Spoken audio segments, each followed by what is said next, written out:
তাহলে এত বড় হেমতলা, প্রতিটা কুঞ্জে হেমতলা। যেমন আমাদের একজন গোপী একজন কৃষ্ণ, রাসে তো তাই তো বলা আছে। কিন্তু রাধা কুণ্ডের রাসে দুই দুই গোপী এক এক কৃষ্ণ।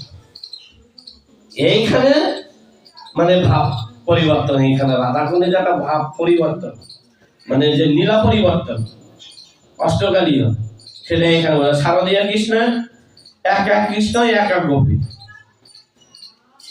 দুই গোপী এক কৃষ্ণ রাধা কুণ্ডের রাসে। এই জন্য বলা হয় সর্বমুকুটবন্দী হলেন ওই শ্রীরাম রাধা কুণ্ড। কেন ওই রাধা কুণ্ডের জলে রঘুনাথ গোসাই চোখের জলে মুখ ভেসে যায়, রাধে দয়া করেন। কেন ওইখানে বসে দেখো বাঘে আর আমাদের গোস্বামী পাদ একই ঘাটে বসে, ওখানে যেমন বাঘে জল খাচ্ছে আর রঘুনাথ দাস গোস্বামী পাশে বসে পাদন করছে। চমকে দিচ্ছেন কে?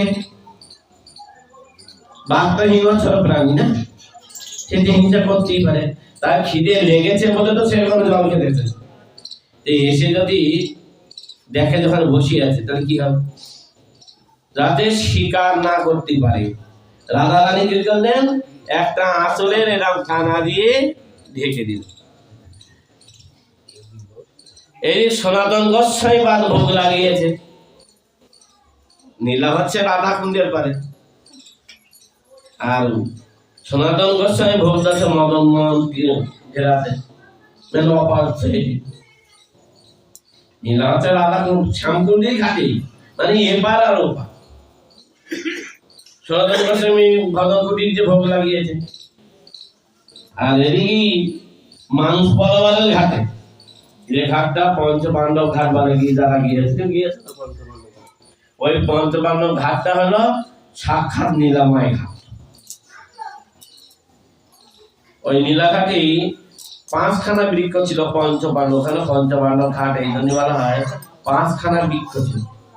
ওই পাঁচখানা বৃক্ষ যখন বললেন যে রাধা কুণ্ডে যেমন সরল সিধা, মানে গিয়েছে কুণ্ডে, কুণ্ডটা কত সুন্দর সোজা না, আর শ্যামকুণ্ডে হলো গোবিন্দের মতো দেখা।